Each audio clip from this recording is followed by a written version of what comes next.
দুপৰীয়া সকলোকে এয়া ছোৱালীয়ে মই গ'লোঁ বন্ধন গোটলৈ মানে দুটা গোট আছিলে বন্ধন গোট আৰু আত্মসহায়ক গোট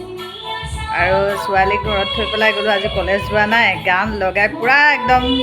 চাফাইত লাগি আছে মই বাকীখিনি কৰিলোঁ তাই টেবুল চাফা কৰিছিলে এয়া শাৰী আছে আৰু বনোৱা মানে আজি একো নাই কালি পোলাও বনাইছিলোঁ থাকি গ'ল আৰু এইফালে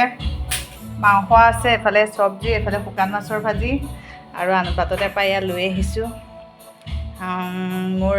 কাইলৈ দিনটো আছোঁ আৰু পৰহিলৈ দিনটো মোৰ আলহী আহিব দেখিব গুৱাহাটী ফালৰ পৰাই আহিব আলহী মৃত্যুঞ্জয় মন্দিৰ যাব নালাগে খাই লোৱা আগ ধৰি মই মুচিম পিছত মই কাপোৰ ধোওঁতে মুচিম আৰু মৃত্যুঞ্জয় মন্দিৰলৈ আহিব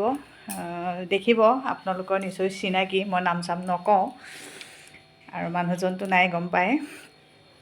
কিন্তু মানা কৰিছিলোঁ মানুহজন নাই কিন্তু তেওঁ আহিম বুলি কৈছিলে আহক আৰু উপায়টো নাই আৰু এনেকৈ সেইটোত কণী সিজাইছিলোঁ ডিম এটা সিজাইছিলোঁ ছোৱালীৰ কাৰণে থৈ গৈছিলোঁ তাৰপৰা তাই খালে আৰু এতিয়া ভোক লাগিছে ধুমাধুম খাই লওঁ আৰু ইমানবোৰ থাকোঁতেনো আকৌ কি বনাব লাগিব ন মাও নাই মা আহি আকৌ গ'লগৈ আজি ঘৰত যাবগৈ বেয়াও লাগি আছে মানুহ আলহী আহিলে খুব বেয়া গম পাইছানে আলহী আহিলে মানে কি গুচি যায় যে আইতা যোৱাৰ কাৰণে কেনেকুৱা লাগিছে পাপা সেইটো দেইছে এনেকৈ খাওঁ